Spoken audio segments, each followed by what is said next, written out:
Audio Jungle. Audio Jungle. కీర్తనల గ్రంథము 78వ అధ్యాయము మొదటి వచనం నుండి. నా జనులారా, నా బోధకు చెవియొగ్గుడి, నా నోటి మాటలకు చెవియొగ్గుడి. నేను నోరు తెరిచి ఉపమానము చెప్పెదను, పూర్వకాలపు గూఢవాక్యములను నేను తెలియచెప్పెదను. మాకు తెలిసిన సంగతులను, మా పితరులు మాకు వివరించిన సంగతులను చెప్పెదను. యెహోవా స్తోత్రార్హ క్రియలను, ఆయన బలమును, ఆయన చేసిన ఆశ్చర్యకార్యములను దాచకుండా వాటిని వారి పిల్లలకు మేము చెప్పెదము. యెహోవా స్తోత్రార్హ క్రియలను, ఆయన బలమును, ఆయన చేసిన ఆశ్చర్యకార్యములను దాచకుండా వాటిని వారి పిల్లలకు మేము చెప్పెదము. రాగల తరములలో పుట్టబోవు పిల్లలు దాని నెరుగునట్లును, వారు లేచి తమ పిల్లలకు దానిని వివరించినట్లును, వీరును దేవుని యందు నిరీక్షణ కలవారై దేవుని క్రియలను మరువకయుండి యథార్థ హృదయులు కాక దేవుని విషయమై స్థిర మనసు లేని వారై తమ పితరుల వలె తిరుగుబడకయు మూర్ఖతయు తిరుగుబాటును గల ఆ తరమును పోలియుండకయు వారు ఆయన ఆజ్ఞలను గైకొనున్నట్లును ఆయన యాకోబు సంతతికి శాసనములను నియమించెను, ఇజ్రాయేలు సంతతికి ధర్మశాస్త్రమును అనుగ్రహించెను. మన పితరులు తమ పుత్రులకు దానిని తెలుపవలెనని వారికి ఆజ్ఞాపించెను. విండ్లను పట్టుకొని యుద్ధ సన్నుదులైన ఎఫ్రాయిము సంతతి వారు యుద్ధకాలమున వెనుకకు తిరిగిరి. వారు దేవుని నిబంధనను గైకొనకపోయిరి, ఆయన ధర్మశాస్త్రమును అనుసరింపనొల్లకపోయిరి. ఆయన క్రియలను, ఆయన వారికి చూపిన తన ఆశ్చర్యక్రియలను వారు మర్చిపోయిరి. ఐగుప్తు దేశంలోని సోయను క్షేత్రమందు వారి పితరులు చూచుచుండగా ఆయన ఆశ్చర్యకార్యములను చేసెను. ఆయన సముద్రమును పాయలుగా చేసి వారిని అద్దరికి నడిపించెను. ఆయన నీటిని రాశిగా నిలిపెను. పగటివేళ మేఘంలో నుండి రాత్రి అంతయు అగ్ని ప్రకాశంలో నుండి ఆయన వారికి త్రోవ చూపెను. అరణ్యములో ఆయన బండలు చీల్చి సముద్రమంత సమృద్ధిగా వారికి నీరు త్రాగనిచ్చెను. బండలో నుండి ఆయన నీటి కాలువలు రప్పించెను, నదుల వలె నీళ్లు ప్రవహింపచేసెను. అయినను వారు ఆయనకు విరోధముగా ఇంకనూ పాపము చేయుచునే వచ్చిరి. అడవిలో మహోన్నతుని మీద తిరుగుబడిరి. వారు తమ ఆశ కొలది ఆహారం నడుగుచు తమ హృదయములలో దేవుణ్ణి శోధించిరి. ఈ అరణ్యంలో దేవుడు భోజనము సిద్ధపరచగలడా అనుచు వారు దేవునికి విరోధముగా మాటలాడిరి. ఆయన బండను కొట్టగా నీరు ఉబికెను, నీళ్లు కాలువలై పారెను. ఆయన ఆహారము ఇయ్యగలడా, ఆయన తన ప్రజలకు మాంసము సిద్ధపరచగలడా అని వారు చెప్పుకొనిరి. యెహోవా ఈ మాట విని కోపగించెను. యాకోబు సంతతిని దహించి వేయుటకు అగ్ని రాజెను, ఇజ్రాయేల్ సంతతిని హరించి వేయుటకు కోపము పుట్టెను. వారు దేవుని యందు విశ్వాసముంచకపోయిరి, ఆయన దయచేసిన రక్షణ యందు నమ్మిక ఉంచలేదు. ఆయనను ఆయన పైనున్న ఆకాశములకు ఆజ్ఞాపించెను, అంతరిక్ష ద్వారములను తెరచెను. ఆహారమునకై ఆయన వారి మీద మన్నాను కురిపించెను, ఆకాశ ధాన్యము వారికి అనుగ్రహించెను. దేవదూతల ఆహారము నరులు భుజించిరి, భోజన పదార్థములను ఆయన వారికి సమృద్ధిగా పంపెను. ఆకాశమందు తూర్పు గాలి ఆయన విసరజేసెను, తన బలము చేత దక్షిణపు గాలి రప్పించెను. ధూళి అంత విస్తారముగా మాంసమును, సముద్రపు ఇసుక రేణువులంత విస్తారముగా రెక్కలు గల పిట్టలను ఆయన వారి మీద కురిపించెను. వారి దండు మధ్యను వారి నివాస స్థలముల చుట్టూను ఆయన వాటిని వ్రాలచేసెను. వారు కడుపారా తిని తరిసిరి, వారు ఆశించిన దానిని ఆయన అనుగ్రహించెను. వారి ఆశ తీరిక మునిపే ఆహారం ఇంకా వారి నోళ్లలో నుండగానే దేవుని కోపము వారి మీదికి దిగెను.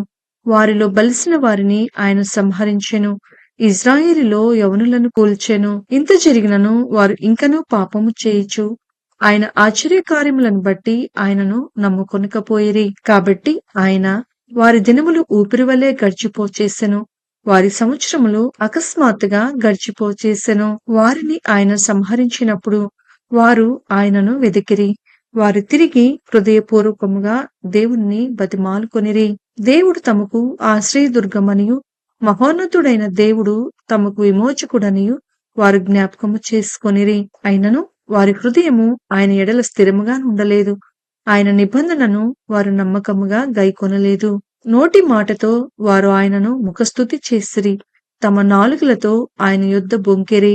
అయితే ఆయన వాత్సల్య సంపూర్ణుడై వారిని నశింపు చేయక వారి దోషము పరిహరించువాడు, తన ఉగ్రతను ఏమాత్రమునూ రేపుకొనక పలుమారు కోపము అణుచుకొనువాడు. కాగా వారు కేవలము శరీరులై ఉన్నారనియు విసిరి వెళ్లి మరలి రాని గాలివలెనున్నారనియు ఆయన జ్ఞాపకము చేసుకొనెను. అరణ్యమున వారు ఆయన మీద ఎన్ని మారులో తిరగబడిరి. ఎడారియందు ఆయనను ఎన్ని మారిలో దుఃఖపెట్టిరి. మాటి మాటికి వారు దేవుణ్ణి శోధించిరి. మాటి మాటికి ఇజ్రాయేలు పరిశుద్ధ దేవునికి సంతాపము కలిగించిరి. ఆయన బాహుబలమైనను విరోధుల చేతిలో నుండి ఆయన తమ్మును విమోచించిన దినమైనను వారు స్మరణకు తెచ్చుకొనలేదు. ఐగుప్తులో తన సూచక క్రియలను, సోయను క్షేత్రమందు తన అద్భుతములను ఆయన చూపిన దినమును వారు జ్ఞప్తికి తెచ్చుకొనలేదు. ఐగుప్తీయులు త్రాగలేకుండా నైలు నది కాలువలను, వారి ప్రవాహ జలములను ఆయన రక్తముగా మార్చెను. ఆయన వారి మీదికి జోరీగలను గుంపులుగా విడిచెను. అవి వారిని తినివేసెను. కప్పలను విడిచెను. అవి వారిని నాశనము చేసెను. ఆయన వారి పంటను చీడపురుగులకిచ్చెను. వారి కష్టఫలములను మిడతలకు అప్పగించెను. వడగండ్ల చేత వారి ద్రాక్ష తీగలను, హిమము చేత వారి మేడి చెట్లను ఆయన పాడు చేసెను. వారి పశువులను వడగండ్ల పాలు చేసెను. వారి మందలను పిడుగుల పాలు చేసెను. ఆయన ఉపద్రవము కలుగుచేయు దూతల సేనగా తన కోపాగ్నిని, ఉగ్రతను, మహోగ్రతను, శ్రమను వారి మీద విడిచెను. తన కోపమునకు ఆయన త్రోవ చదును చేసెను. మరణము నుండి వారి ప్రాణమును తప్పింపక వారి జీవమును తెగుళ్లకు అప్పగించెను. ఐగుప్తులోని జ్యేష్ఠులందరినీ, హాము గుడారములలోనున్న జల ప్రారంభమైన ప్రథమ సంతానమును ఆయన సంహరించెను. అయితే గొర్రెల వలె ఆయన తన ప్రజలను తోడుకొనిపోయెను. ఒకడు మందను నడిపించినట్లు అరణ్యంలో ఆయన వారిని నడిపించెను. వారు భయపడకుండా ఆయన వారిని సురక్షితముగా నడిపించెను. వారి శత్రువులను సముద్రములో ముంచివేసెను. తాను ప్రతిష్ఠించిన సరిహద్దునొద్దకు తన దక్షిణ హస్తము సంపాదించిన ఈ పర్వతము నొద్దకు ఆయన వారిని రప్పించెను. వారి ఎదుట నుండి అన్యజనులను వెళ్ళగొట్టెను. కొలనూలు చేత వారి స్వాస్థ్యమును వారికి పంచి ఇచ్చెను. ఇజ్రాయేలు గోత్రములను వారి గుడారములలో నివసింపచేసెను. అయినను వారు మహోన్నతుడైన దేవుని శోధించి తిరుగుబాటు చేసిరి. ఆయన శాసనములను అనుసరింపకపోయిరి. తమ పితరుల వలె వారు వెనుకకు తిరిగి ద్రోహులైరి. జౌకిచ్చు వీళ్ళు పనికిరాకపోయినట్లు వారు తొలగిపోయిరి. వారు ఉన్నత స్థలములను కట్టి ఆయనకు కోపము పుట్టించిరి. విగ్రహములను పెట్టుకొని ఆయనకు రోషము కలుగచేసిరి. దేవుడు దీన్ని చూచి ఆగ్రహించి ఇజ్రాయేల్ నందు బహుగా అసహ్యించుకొనెను. షిలోహు మందిరమును, తాను మనుషులలో సంస్థాపన చేసిన గుడారమును ఆయన విడిచిపెట్టెను. ఆయన తన బలమును చెరుకును, తన భూషణమైన దానిని విరోధుల చేతికిని అప్పగించెను. తన ప్రజలను ఖడ్గమునకు అప్పగించెను. ఆయన తన స్వాస్థ్యము మీద ఆగ్రహించెను. అగ్ని వారి యవనస్తులను భక్షించెను. వారి కన్నికలకు పెండ్లిపాటలు లేకపోయెను. వారి యాజకులు కత్తిపాలు కాక వారి విధవరాండ్రు రోదనము చేయకుండిరి. అప్పుడు నిద్ర నుండి మేల్కొను ఒకని వలెను, మధ్యవశుడై ఆర్భాటించు పరాక్రమశాలి వలెను ప్రభువు మేల్కొనెను. ఆయన తన విరోధులను వెనుకకు తరిమి కొట్టెను. నిత్యమైన నింద వారికి కలుగచేసెను. పిమ్మట ఆయన యోసేపు గుడారమును అసహ్యించుకొనెను.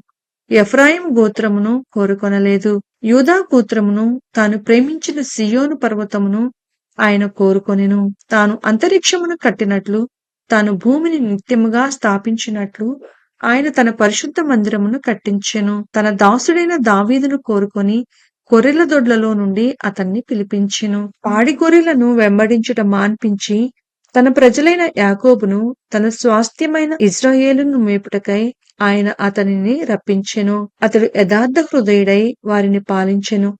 కార్యముల యందు నేర్పరి అయి వారిని నడిపించెను.